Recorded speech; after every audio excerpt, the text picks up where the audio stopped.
What is up, ladies and gents? We are back. You are kicked from the guild. That's the message thousands of players have received by not meeting benchmarks for certain guilds.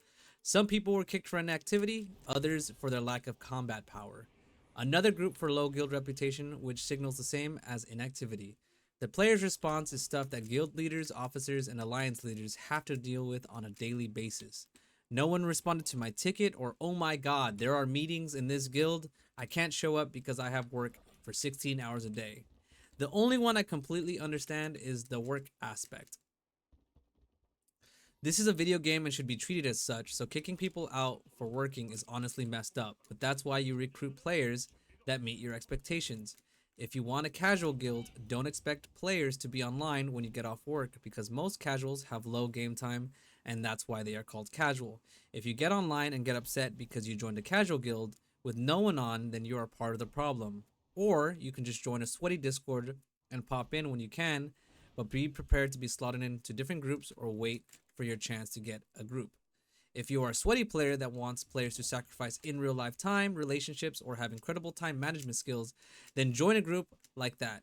It's all predetermined by what you are looking for.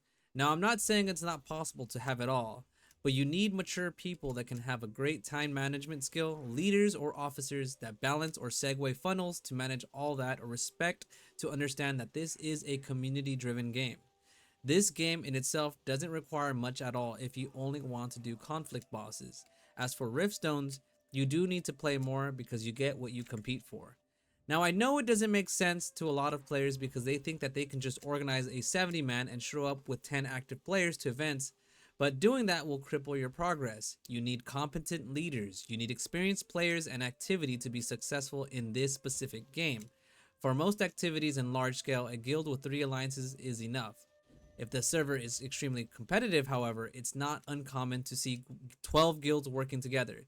It's frowned upon, but since KR, it's an ongoing trend that's even happening here even now. So either adapt or complain.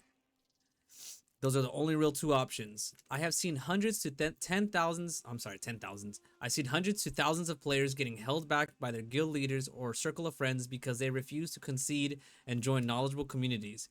Take this example. My old Bless friends from Bless Unleash, that MMO. They joined a guild that had a 4 guild alliance, so technically that's 280 people, right? So it should be competitive. Wrong. That's not what happened at all. They still have under a level 8 guild. They just found out because of me that they can do guild boss raids. They have low activity along with full purple sets with the wrong gear.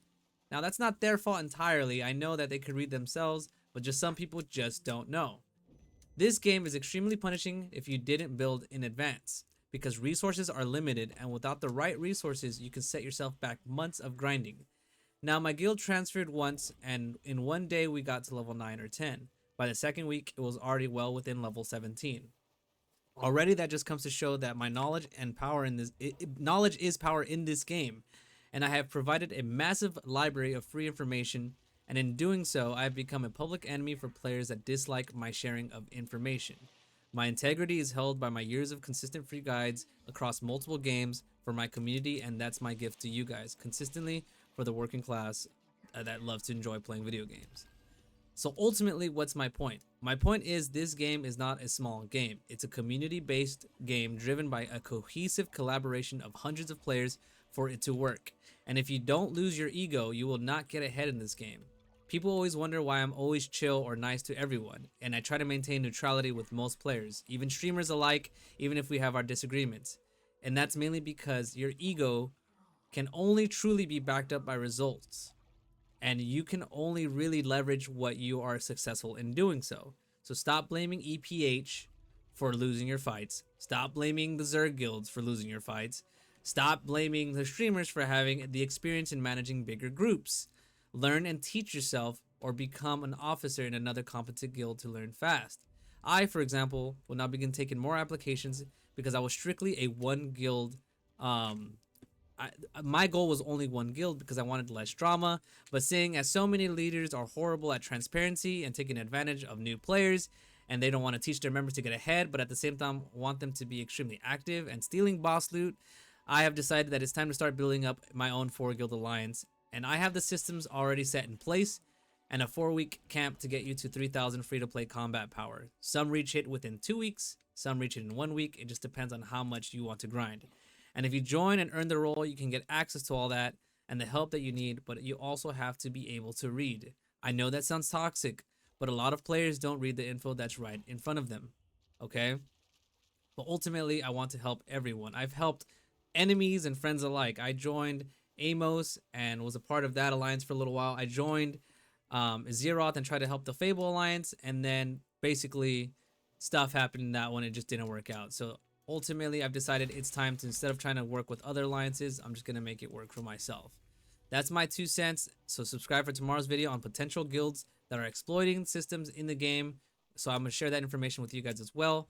I consider it something that needs to be nerfed. It's not really an exploit, but other people can see it as one. But it's just a system that's actually being exploited every single day by all the guilds. If you're wondering why certain guilds transfer over to servers and they're already the top 5 within the first 2 or 3 days.